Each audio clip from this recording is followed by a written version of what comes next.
할렐루야. 네, 이 새벽에 나오신 여러분 위에 우리 주님의 축복과 은혜가 넘치기를 간절히 바랍니다. 욥기 31장은 이제 욥의 답변의 마지막입니다. 32장부터는 이제 엘리바스나 뭐 빌닷이나 소발이 아니라 엘리후라는 또 새로운 친구가 나타나서 욥과 대화하는 얘기가 시작이 됩니다. 31장이 욥의 새 친구와의 대화의 마지막인데 31장에서 욥은 결백을 주장하고 있습니다. 난 하나님 앞에 결백하다. 새 친구의 공격은 욥 너 죄 때문이야. 너가 이렇게 고난당하는 것은 죄악 때문에 그런 거지. 어떻게 이런 고난을 당할 수 있느냐. 모든 악인들은 고난을 당하고 하나님의 징벌을 당한다. 근데 너도 고난을 당하니까 너도 죄인이야. 그 방법은 하나님 앞에 회개하는 것밖에 없어. 너의 죄를 내려놓고 하나님 앞에 나와 회개해야지 하나님이 용서하시고 너를 회복시켜 주실 거야. 계속 이 주장 앞에 욥은 우리가 생각하면 아니 친구들이 그 정도로 말하면 그래 맞다 나 죄인이야 그래 어쩔래 그 뭐 같은 뭐 이렇게 좀 나올 것 같은데 욥은 끝까지 자기는 결백하다는 거예요. 좀 너무 집착하는 것 같지 않습니까? 물론 욥도 인간이 하나님 앞에 완전한 자가 없다는 건 인정을 해요. 의인은 없나니 하나도 없고 그건 욥도 인정해요. 그럼에도 불구하고 내가 이런 고난을 당할 정도로 집안이 완전히 송두리째 뽑히고 건강을 잃고 자녀들을 10명을 다 잃어버릴 정도로 내가 하나님 앞에 범죄하진 않았다는 거예요. 욥은 끝까지 자신의 결백을 주장합니다. 왜 그럴까? 이제 그걸 생각해야 돼. 욥은 왜 이렇게 결백을 주장할까? 이제 그것이 이 성경의 가장 중요한 목적입니다.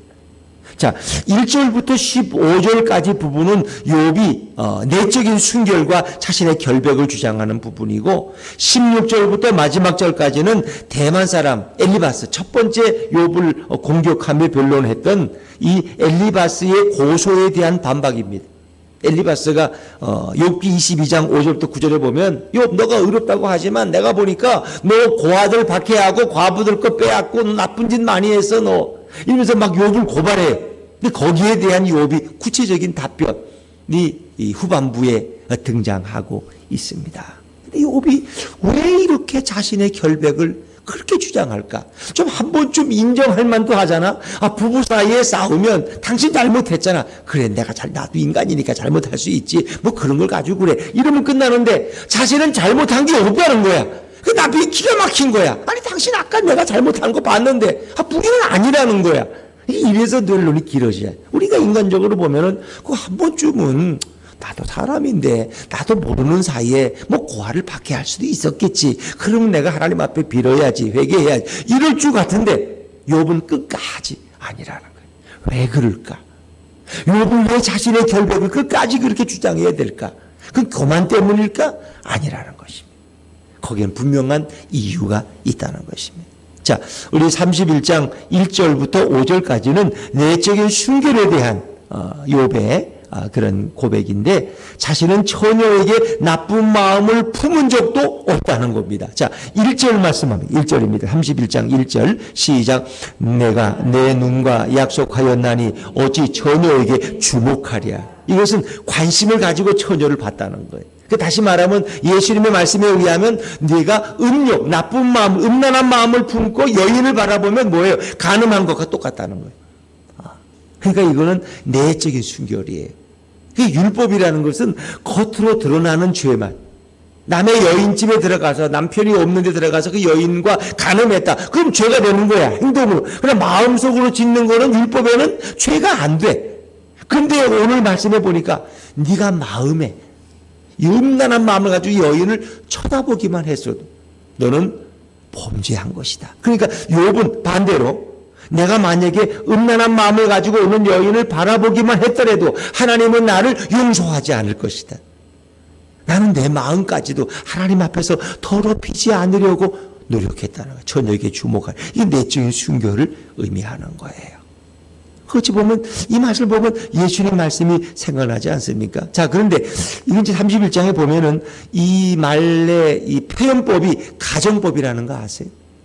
그러니까 우리가 이제 우리 엑스리트가 말이 내가 만약 그렇게 했다면 내 소리에 뭘 지죠? 장을 지죠.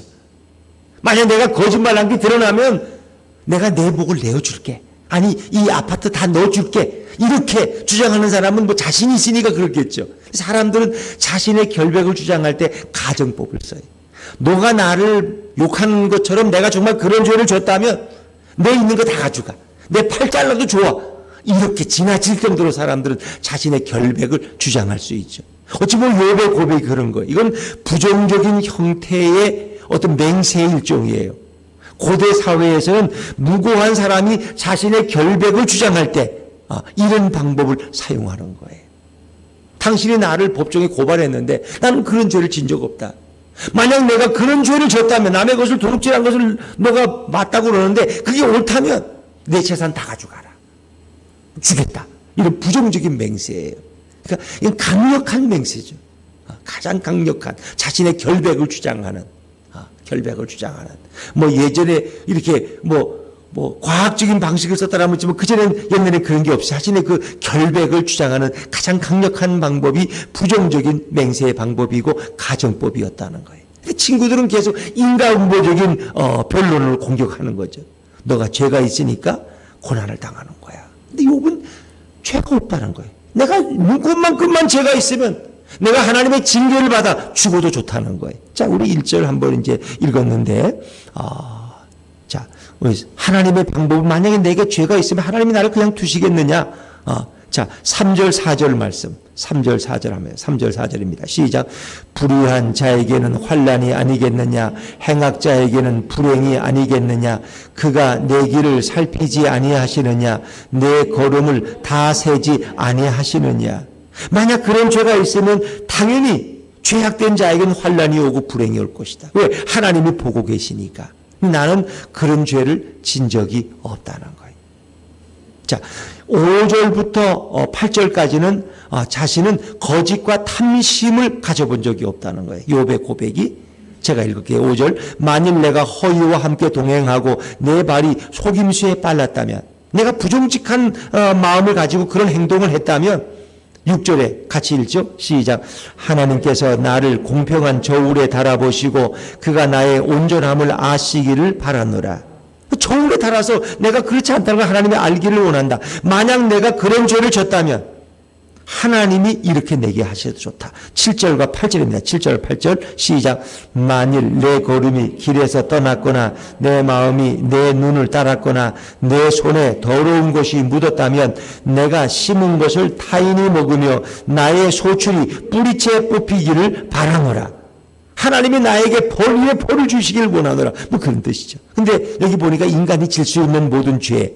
7절에 보니까 걸음이 길에서 걸음이 탈선했어. 내 걸음이.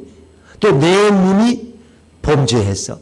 또 내 손에 탐욕이 있어. 남의 것을 훔쳤다든가 뭐 이런. 그렇다면 내가 심은 것을 다 남이 먹는 이런 벌을 하나님이 때리고 내 소출이 뿌리채 뽑혀도 좋다는 거예요. 나는 그러길 바란다는 거예요. 그래서 이게 일종의 가정적인 부정적인 맹세로 자신의 결백을 강력하게 주장하는 그런 내용입니다. 뭐 김경수 지사가 크로킹 크로케인가 킹클럽인가 뭘 해서 이렇게 여론을 나쁘게 이렇게 해서 지금 대통령에게 유리하게 했다. 뭐 그걸 우리가 모르죠. 그러나 1심, 2심 뭐 대법원까지 그 죄를 인정했으니까 그가 감옥에 다시 가는 거잖아요. 근데 본인은 나는 뭐 죄 지은 적이 없다.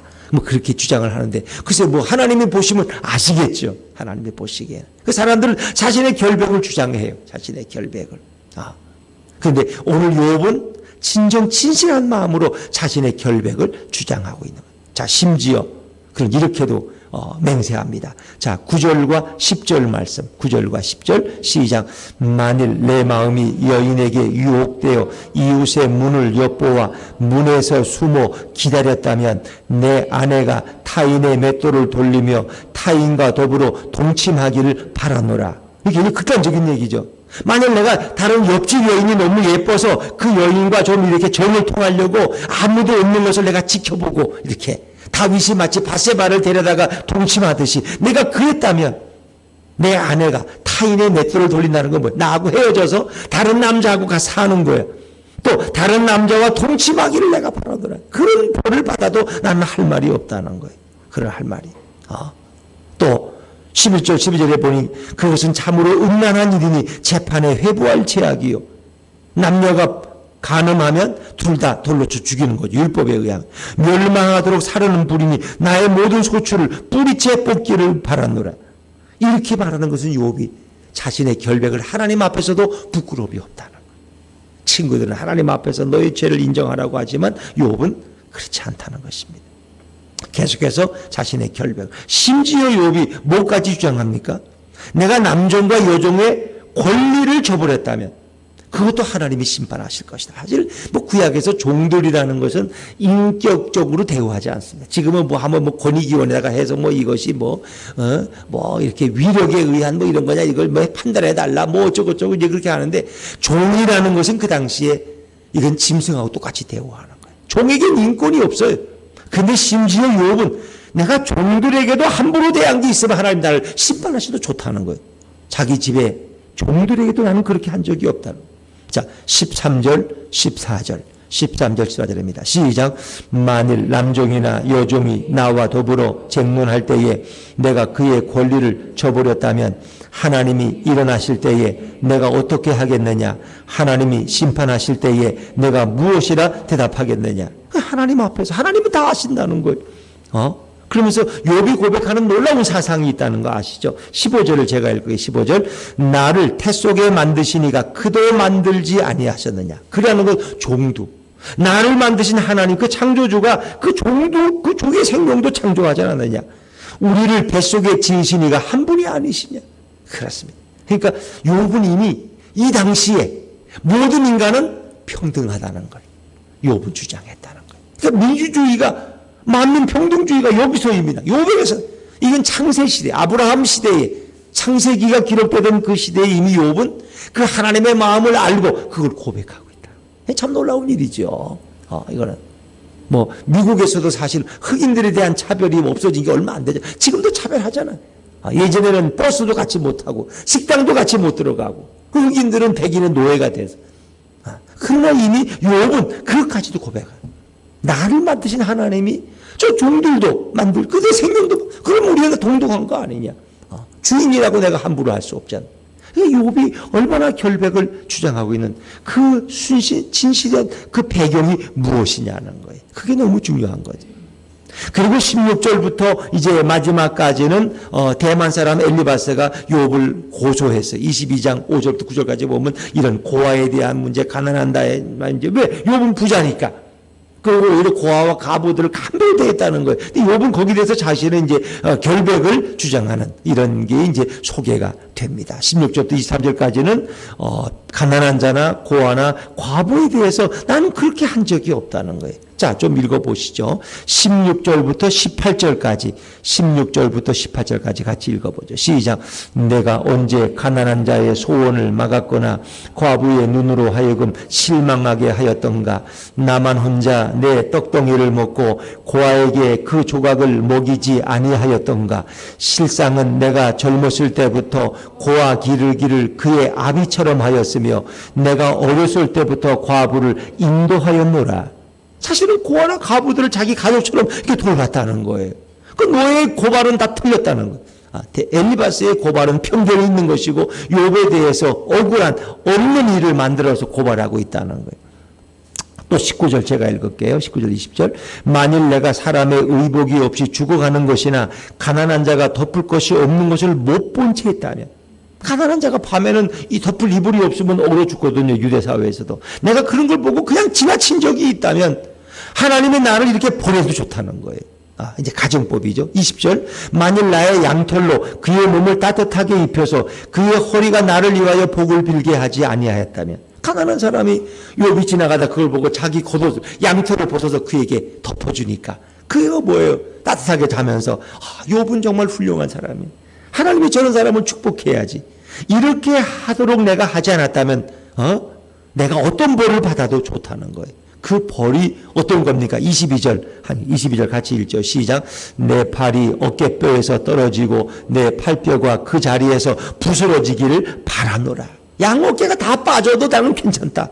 이 얘기는 나는 한 번도 그렇게 가난한 자나 고아나 이불이 없이 잠자는 자를 보고 못 본 채 하고 지나간 적이 없다는 거예요. 이게 이제 바리새인들, 서기관들, 제사장들이 제일 많이 범하는 게 그런 거 아닙니까? 예수님 말씀에도 예루살렘에서 여리고로 뭐 내려가다가 뭐 어떻습니까? 강도 만난 사람을 보니까 제사장은 아유 무섭다고 난 그냥 가야 된다고 도망가 버리고, 다 도망가. 레위인도 도망가 버리고. 그러나 선한 사마리아인이 가서 그 위험에 빠진 사람을 상처를 치료하고 자기 나귀에 태워서 여인들까지 데려다주는 이런 말씀 생각나지 않습니까? 그러니까 욥이 이 고백하는 정도는 상당히 높은 수준입니다. 이거는. 우리가 그걸 주목해야 돼요. 어떻게 이런 시대에 욥이 이런 고백을 할 수 있겠느냐는 거예요. 왜? 그건 누구나 그럴 수 있는, 죄를 질 수 있는 면인데 욥은 거기에 대해서도 아주 절대적으로 나는 그런 죄도 범한 적이 없다는 것입니다. 23절에도 나는 하나님의 재앙을 심히 두려워하고 그의 위험으로 말미암아 그런 일을 할 수 없느니라. 심지어 24절부터 28절은 우상 숭배에 대한 건데 이것도 참 대단해요. 24절, 25절 한번 읽어보죠. 24절, 25절입니다. 시작. 만일 내가 내 소망을 금에다 두고 순금에게 너는 내 의뢰하는 바라 하였다면 만일 재물의 풍부함과 손으로 얹은 것이 많음으로 기뻐하였다면 이 얘기는 뭡니까? 이 금이나 은에 대해서, 재물에 대해서 내가 관심을 가졌다. 이것도 일종의 우상숭배라는 거예요. 금을, 황금 만능주의, 물신주의죠. 어떤 물질을 내 신으로 내가 그렇게 사랑하고 물질을 모으는 내가 이렇게 모든 것을 걸었다면 일종의 우상숭배다. 하나님보다 내가 금을 더 사랑하고 하나님보다 내가 재물을 더 사랑했다면 그건 우상숭배가 된다. 근데 자신은 그렇게 한 적이 없다는 거예요. 심지어 해와 달을 보고도 거기 절한 적이 없다는 거예요. 26절 27절 같이 읽죠. 시작.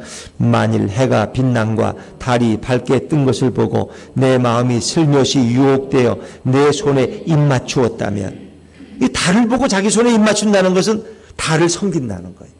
별을 섬긴다는 거예요. 나는 그렇게 한 적도 없다는 거예요. 28절 제가 읽죠. 그것도 재판에 회부할 제약이니 내가 그리하였으면 위에 계신 하나님을 속이는 것이리라. 사람이 한 번쯤은 물질을 사랑할 수도 있잖아요. 금을 사랑할 수도 있지. 하나님보다 금이 더 좋은데 나는. 태양을 보고 태양한테 기도할 수도 있잖아요. 별을 보고 내게 좀 소원을 빌어달라고. 그런데 나는 그렇게 한 적도 없다는 거예요. 사람이 누구나 범할 수 있는 죄인데 욥은 거기에 대해서도 자신은 그런 죄를 한 번도 범한 적이 없다는 거예요. 또 우리가 나의 원수를 미워하는 건 당연한 거 아닙니까? 저놈 좀 죽었으면 좋겠다. 저런 놈이 살아가지고 나를 괴롭히지. 이런 마음은 누구나 품을 수 있는 거예요. 근데 욥은 그런 마음마저 품은 적이 없다는 거예요. 자, 29절, 30절, 23 같이 읽죠. 시작. 내가 언제 나를 미워하는 자의 멸망을 기뻐하고 그가 재난을 당함으로 즐거워하였던가. 실상은 나는 그가 죽기를 구하는 말로 그의 생명을 저주하여 내 입이 범죄하게 하지 아니하였노라. 이럴 수가 있어요, 여러분. 난 한 번도 내가 미워하는 원수에 대해서도 저주하는 말을 한 적도 없다는 거예요. 이거는 뭐 참 대단한 욥의 고백입니다.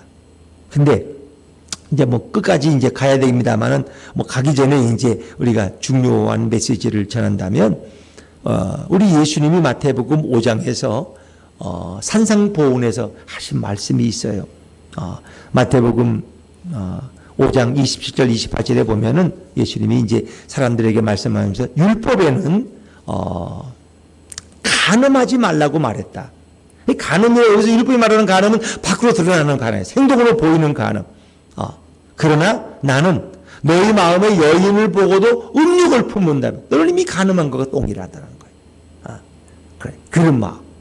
너희 눈이 범죄하거든 눈을 빼어버리고 오른손이 범죄하거든 손을 잘라버리고 천국에 가는 게 지옥에 가는 것보다 더 낫다는 이런 말씀을 하셨죠. 이제 그런 말씀 맥락에서 보면은 이 원수와 나그네에 대한 예수님의 말씀도 있어요. 마태복음 5장 43절부터 40절 보면 율법에 의하면 내 이웃을 사랑하고 내 원수를 미워하라 하였지만 이 율법이에요. 유대인들은 이렇게 살았어요. 유대인들은 자기 원수에 대해서 끝까지 복수하잖아요. 지금도 그러잖아요. 이렇게 다른 원주민들하고 뭐 아랍 사람들하고 보면 이스라엘은 반드시 복수해요. 그 사람들은 이렇게 용서하고 넘어가는 게 없어요. 왜? 율법이 그렇기 때문에. 내 이웃을 사랑하고 가까운 사람은 사랑하고 원수는 미워하라고. 율법은 가르쳐요. 그게 레위기 19장 18절에 기록된 말씀. 그러나 나는 너희에게 이르노니 너희 원수를 사랑하고 너희를 박해하는 자에게 범죄하지 말고 그를 위해 기도하라. 예수님은 원수까지도 사랑하고 용서하라. 그게 주님의 말씀. 그런데 이 말씀을 지금 누가 실천하고 있어요? 욥이 실천하고 있다. 나는 원수도 미워해 본 적이 없다. 그가 저주받기를 나는 구해본 적도 없다는 거예요. 욥의 결백. 결국은 욥이 결백을 주장하는 이유는 간단한 거예요. 욥은 예수님을 가리키고 있기 때문에. 욥이 이런 고난을 당한 것이 욥의 죄 때문이 아닌 것처럼 예수님이 십자가에 저주받은 나무에 달린 것은 예수님의 죄 때문이 아니라는 거예요. 예수님은 아무런 죄가 없고 그분은 깨끗하신 분이라. 그분이 죽은 것은 저와 여러분의 죄를 대신 지시고 죽은 것이다. 욥은 계속해서 그 얘기를 강력하게 주장하고 있는. 너무 집착할 정도로, 너무 고집스러울 정도로. 왜 그렇습니까? 예수님은 십자가에 죽을 만한 죄를 진 적이 없다는 거예요. 그분은 너무나 순전하고 너무나 깨끗한. 왜? 그분은 하나님이시기 때문에. 그러나 그분은 우리 죄를 짊어지고 십자가에 대신 죽으신 것이지 그분의 죄 때문에 죽지 않았다는 거예요. 그래서 욥의 이 고백을 보면 예수님이 산상보훈에서 하신 말씀들이 여기에 많이 드러나요. 결국은 욥이 예수님으로 예표되기 때문이다. 아무런 죄 없이 고난을 당한 욥의 모습은 자신의 어떤 죄도 없이 십자가에 그 저주받은 십자가에서 형벌을 받으신 예수님의 모습을 우리에게 예표하고 있다는 것입니다. 그래서 뭐 계속되는 말씀도 이제 비슷한 그런 말씀들이에요. 비슷한 말씀. 내가 또 죄악이 됐어. 내가 어떤 죄도 내가 숨기지 않았다는 거예요. 32절, 33절 하면 32절, 33절 시작. 실상은 나그네가 거리에서 자제 아니하도록 나는 행인에게 내 문을 열어 주었노라. 내가 언제 다른 사람처럼 내 악행을 숨긴 일이 있거나 나의 죄악을 나의 품에 감추었으며 또 내가 이렇게 하였던 일이 있으면은 고소장을 가지고 와라. 고소장을. 그럼 내가 그를 왕처럼 대우할 것이다. 너희가 기록을 해서 나를 고발할 고소장을 쓸 정도의 내 죄가 있으면 내가 너희를 왕족처럼 받들 것이다. 그 얘기는 자신은 그런 죄를 짓지 않았다는 것입니다. 심지어 어떤 것까지 그가 이야기합니까? 마지막 38절부터 40절까지 한번 천천히 같이 읽어요. 38절부터 40절입니다. 시작. 만일 내 밭이 나를 향하여 부르짖고 밭이랑이 함께 울었다면 만일 내가 값을 내지 않고 그 소출을 먹고 그 소유주가 생명을 잃게 하였다면 밀 대신에 가시나무가 나고 보리 대신에 독보리가 나는 것이 마땅하니라 하고 욥의 말이 그치니라. 이 얘기는 밭이 나를 향해 부르신다는 건 뭐예요? 밭이랑이 함께 울었다는 건 안식년 규례를 지키지 않았다면, 예를 들면 밭이라는 것도 얼마 동안 경작하고 다시 그것을 쉬게 해야 된다는 거예요. 또 계속 농사만 지면 밭도 괴롭죠. 그런데 어찌 보면 물론 이제 욥이 말한 이 시대는 뭐 안식년 그 이전의 시대지만은 우리가 율법의 관점으로 보면은 휴경. 그러니까 6년 동안 밭을 일하면 7년째는 쉬게 해야 되는. 그리고 마지막 50년째는 또 쉬게 해야 돼. 내가 그런 것까지도 밭을 내가 이렇게 착취한 적이 없다는 거예요. 밭이나 밭 일함까지도 내게 울고 부르짖고 그렇게 호소할 것이 없을 정도로 나는 그들에 대해서도 내가 할 하나님의 뜻을 다 행했다는. 39절은 내가 품삯을 주지 않고 일꾼을 부렸다면, 또 심지어 내가 남의 밭을 빼앗아서 돈을 주지 않고 농사를 지었다면 밀 대신에 가시나무가 나고 보리 대신에 독보리가 나는 것이 마땅하니라. 이럴 정도로 욥은 자신의 결백을 주장하죠. 이 모든 것은 바로 예수님이 무죄하시다. 바리새인과 율법자들, 서두개인들과 제사장들은 저 예수가 죄를 졌다고 그 죄를 만들어서 거짓 증인을 세워서 결국 빌라도 앞에서 협박하고 빌라도를 협박해서 예수를 십자가에 못 박으라고. 그러나 그 거짓된 주장들은 욥을 고발한 엘리바스나 빌닷이나 소발의 잘못과 똑같은 것이. 예수님은 무죄하시다는. 그건 하나님이 증명하신. 왜냐하면 지금 나무 저주받은 십자가에 죽었는데도 3일 만에 다시 살아나신 것을 보면 하나님이 그의 무죄를 인정하셨다. 자, 여러분 말씀은 다니엘이 죄가 있다고 사자굴에 던져졌는데 그가 죽지 않고 살아난 것은 하나님의 무죄를 증명하는 것이다. 그러나 다니엘을 고발했던 자들은 사자굴에 들어가자마자 다 사자들에 의해서 살점 하나 남김없이 다 결국은 죽임을 당하죠. 하나님이 판단하실 정도로 이제 하나님이 그 모든 걸 주장하죠. 욥은 계속해서 예수 그리스도의 순결함과 그의 결백함을 주장하죠. 그렇다면 그러면 우리 생각에 아니 어떻게 마음으로만 음란한 마음을 품어도 이렇게 가늠한 자와 똑같다면 구약의 가늠한 자는 돌로 쳐 죽이라 그랬는데 나는 저 여인이 너무 예뻐서 야 저런 여인 우리 아내도 예쁘지만 저 여인하고 내가 결혼해서 한번 같이 살아봤다면 얼마나 좋았을까 이런 마음만 품어도 그렇다면 누가 천국 가겠어? 아무도 못 가요. 그렇기 때문에 예수님은 어떻게 해요? 우리가 연약함을 아시기 때문에 우리의 모든 죄를 우리가 해결한 것이 아니라 누가? 예수님께서 우리의 모든 죄를 대신해서 십자가에 죽으시고 부활하신 것을 믿으시기를 바랍니다. 우리가 스스로 의로워질 수 없어요. 우리는 100% 천사처럼 깨끗할 수가 없어요. 우리가 죄인이라는 건 지금이나 마지막에 똑같아요. 그러나 그 죄를 예수님이 용서하셨기 때문에 우리가 주님 앞에 고백하면 주님이 우리 죄를 다 맡아주시기 때문에 우린 예수의 이름을 부르는 자마다 천국 가고 천국 백성이 되고 하나님의 복을 받을 줄로 믿습니다. 내가 죄를 하나도 안 질 정도로 내가 의롭고 완벽하다 이런 사람은 없어요. 그걸 주장하는 게 아니에요. 우리는 불효하지만 예수님이 의로우신 그 주님이 그분의 의로우심을 우리에게 주심으로 우리도 의롭다 인정함을 받는 거예요. 그래서 우리 예수님이 얼마나 좋으신가. 여러분이 다 완전한 의인이 되라는 게 아니에요. 될 수도 없어요. 인간은 의인은 없나니 하나도 없어요.